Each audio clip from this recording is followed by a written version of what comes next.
तो सब्सक्राइब करें हमारे चैनल को और हमारे सभी वीडियोस पाने के लिए बेल आइकन को दबाएं। पैसा देकर वोट जो मांगे भ्रष्टाचार करेगा आगे। भ्रष्टाचार पे चोट करे, सोच समझ कर वोट करे। जी हाँ भैया, सबका साथ सबका विकास।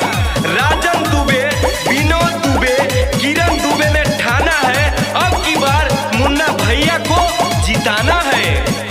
मुन्ना पंडित नरहरपुर के शान हो, जेकरा जानेला युवा नौजवान हो, जेकरा जानेला युवा नौजवान हो।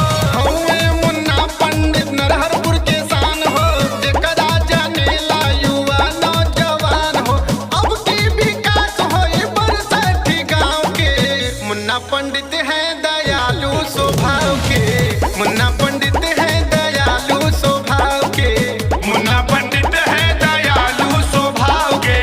मुन्ना पंडित है दयालु स्वभाव के। जात धर्म का भेद नहीं, मानवता धर्म हमारा है।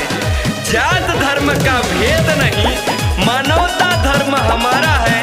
झूठा वादा तो नहीं, केवल विकास हमारा नारा है। केवल विकास हमारा नारा है।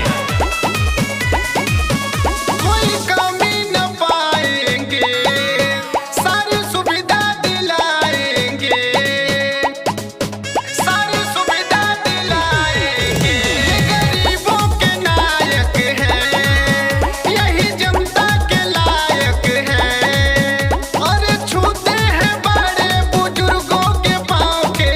मुन्ना पंडित है दयालु स्वभाव के। मुन्ना पंडित है दयालु स्वभाव के।